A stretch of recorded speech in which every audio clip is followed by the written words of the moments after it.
अस्सलाम वालेकुम दोस्तों, welcome to my channel digital facility. दोस्तों आज की इस वीडियो में हम जानेंगे सऊदी रियाल के exchange rate India, Pakistan, Bangladesh और नेपाल के लिए कि आज आपको सऊदी अरब की मुख्तलिफ बैंकों से एक रियाल का क्या रेट मिलेगा। तो फ्रेंड वीडियो को लास्ट तक देखिएगा ताकि आपको पता चल सके कि आज कौन सी बैंक सबसे अच्छा रेट दे रही है। और friend daily base Saudi riyal की लेटेस्ट इन्फॉर्मेशन जानने के लिए चैनल को सब्सक्राइब कर दें और साथ में बेल आइकन को ऑल पे सेलेक्ट कर दें और फ्रेंड साथ ही साथ वीडियो को लाइक भी कर दें। तो फ्रेंड आज सबसे पहले देखते हैं वेस्टर्न यूनियन के रेट जो कि पाकिस्तान के लिए दे रहा है 75 रुपये 47 पैसे, इंडिया के लिए 21 रुपये 69 पैसे, बांग्लादेश 28 टका 64 पैसे और नेपाल के लिए रेट होगा 34 रुपये 99 पैसे। तो फ्रेंड दूसरे नंबर पर बात करते हैं यूआर पे की जो कि पाकिस्तान के लिए दे रहा है 75 रुपये 64 पैसे, इंडिया के लिए 21 रुपये 73 पैसे, बांग्लादेश 28 टका 75 पैसे और नेपाल के लिए रेट होगा 34 रुपये 89 पैसे। तो फ्रेंड बात करें टेली मनी की तो पाकिस्तान के लिए दे रहा है 75 रुपये 10 पैसे, इंडिया के लिए 21 रुपये 68 पैसे, बांग्लादेश 28 टका 60 पैसे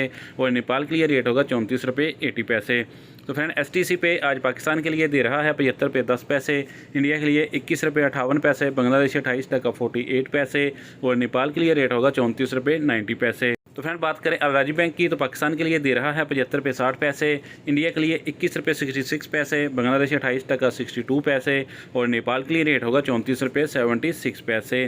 फ्रेंड आज इंजाज बैंक पाकिस्तान के लिए दे रहा है 75 रुपये 19 पैसे, इंडिया के लिए 21 रुपये 66 पैसे, बांग्लादेश 28 टका 66 पैसे और नेपाल के लिए रेट होगा 34 रुपये 78 पैसे। तो फ्रेंड अब हमारे पास है फौरी बैंक के रेट जो कि पाकिस्तान के लिए दे रहा है 75 रुपये 34 पैसे, इंडिया के लिए 21 रुपये 68 पैसे, बांग्लादेश 28 टका 53 पैसे और नेपाल के लिए रेट होगा 34 रुपये 79 पैसे। तो फ्रेंड लास्ट में बात करते हैं एसएनबी क्विक पे की जो कि पाकिस्तान के लिए एक रियाल का दे रहा है 75 रुपये 19 पैसे, इंडिया के लिए 21 रुपये 58 पैसे, बांग्लादेश 28 टका 51 पैसे और नेपाल के लिए रेट होगा 34 रुपये 66 पैसे। तो फ्रेंड ये थे आज के सऊदी रियाल के लेटेस्ट एक्सचेंज रेट।